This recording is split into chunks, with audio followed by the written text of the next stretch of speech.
Tear trough augmentation is one of my most popular procedures to do in the office. The tear trough is a grooved line of demarcation occurring where the cheek skin meets the eye skin. As you age, structural changes in the face cause this groove to deepen, creating shadowing which contributes to the appearance of dark circles under the eyes. How do you know if you need your tear troughs filled? Well, I give everyone a mirror and I have them keep their face straight, and you're going to look up into the mirror. As you can see, I have a little bit of a trough here. Obviously, I've had my tear troughs filled before.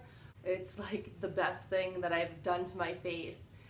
It makes you look like you've slept, like you don't have kids, like you're not crazy busy all the time. Some of the complications that you should know about bruising, I don't really consider a complication. However, you are pretty likely to bruise in this area. Most of my clients don't, but that's because of the technique that I use, but this area is very vascular. There are a lot of vessels, and depending on how you inject the product, you can interrupt a lot of those vessels and cause leaking of blood into the interstitial tissue, and that's how you get a bruise. Of course, nobody wants a black eye, so things that you should avoid are drinking, Motrin, if you're anemic, all these things can lead to bruising, so arnica is good to help prevent that, or see me. Overfilling and tyndall are two things that you really need to be aware of in this area. Tyndall is a bluish tinge that occurs in the skin if hyaluronic acid is put up too high in the layers of skin. And overfilling, so with the hyaluronic acid, which is the only product you should be putting in the tear trough area, these products attract water molecules, Restylane, Juvederm, my favorite, Bellatero, and they continue to do so for up to 3 months.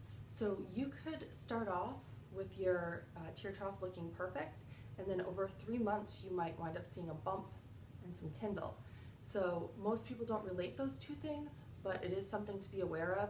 It is better to undercorrect this area and to have to go back than to overcorrect it and have a bump and have the opposite problem of what you had before. If you have an overfilled tear trough, it's okay. There is a product that can be injected that will reverse the hyaluronic acid, which is called V-Trace. It's an enzyme that will break down the product. So if you are overfilled, just go back to the person who injected you and tell them that you need to have it dissolved. Remember, your individual facial anatomy will determine what procedure is best for you. Bulging fat under the eye may qualify you better as a surgical candidate. If you have little fat on your face, you may also need cheek filler after you do your tear troughs. Last, expect you may need Botox in the muscle around the eye that is responsible for crow's feet. And that's something that the provider should tell you. This isn't the only thing that you're going to need to do. You're going to have to come back, or we can do a little bit of your cheek and your tear trough at the same time, or we can be preventative. We can do a little Botox before you leave as well.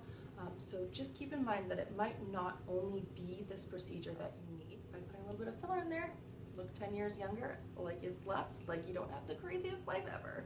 And that's a little bit on tear trough fillers.